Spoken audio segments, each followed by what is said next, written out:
Bien le bonjour tout le monde. Aujourd'hui je vais vous raconter une petite histoire qui vient de m'arriver avec un locataire. Vu qu'en ce moment il fait un froid de canard pendant un certain temps, il faut savoir qu'à un moment donné j'ai mes véhicules qui étaient complètement gelés. Donc j'ai un locataire qui m'a loué mon véhicule. Alors il a pu déverrouiller avec l'application, pas de problème, mais impossible d'ouvrir les portes. Pourquoi? Parce que les portes étaient gelées. Voilà, comme vous le savez, niveau des joints, ça s'accroche au niveau de la carrosserie.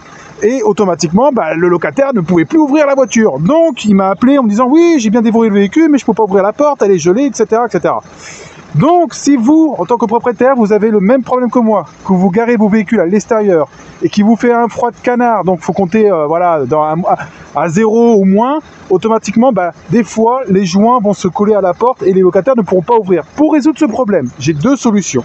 La première solution, c'est celle-ci. Ça coûte entre 6 et 7 euros. Alors bien sûr, je suis pas là pour faire de la pub pour la marque et tout ça. C'est le seul truc que j'ai trouvé efficace qui fonctionne. C'est d'acheter du lubrifiant en silicone. Voilà, ça c'est une bombe. Vous secouez et vous agitez ça sur les joints, sur tout le tour des joints des portes. Et ça évitera que pendant l'hiver, ça colle à la portière. Voilà, c'est la solution qu'il y a.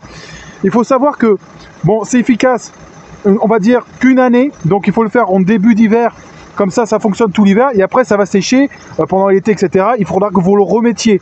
Vous avez une deuxième solution, celui qui était de mon grand-père, que lui utilisait de la graisse de phoque.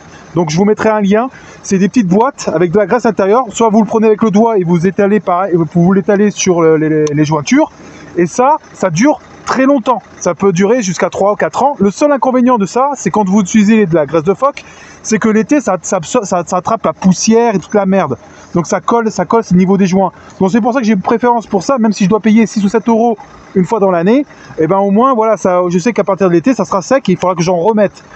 La graisse de phoque, ça dure plus longtemps. La boîte, je crois que la boîte doit coûter dans les 10 ou 15 euros, je crois. Et ça vous permettra de durer longtemps, voilà, donc vous en mettez, mais l'inconvénient c'est que vous allez avoir de la merde qui va se coller sur le niveau des joints. Voilà, ça c'est l'inconvénient que vous pourrez avoir avec la graisse de phoque. Il faut savoir que la graisse de phoque aussi est utilisée, moi je sais que je l'utilisais quand j'étais dans l'armée, pour cirer les Rangers. Pour ceux qui ont fait l'armée, ils connaissent cette astuce, pour faire briller les Rangers, on utilise la graisse de phoque au niveau des Rangers. Voilà, ça faisait briller, pour les défilés, tout ça, c'était très efficace. Vous pouvez aussi utiliser pour tout ce qui est cuir, etc. Ça fait briller tout ce qui est cuir. La graisse de phoque est utile pour plein de choses. Bon, moi je connais ces trucs-là. C'est un truc de grand-père qui m'avait annoncé ça, qui m'avait dit ouais, mets de la graisse de phoque autour des joints et tu verras que tes portières vont plus se coller, avec le gel. Et ce qui est vrai. Voilà.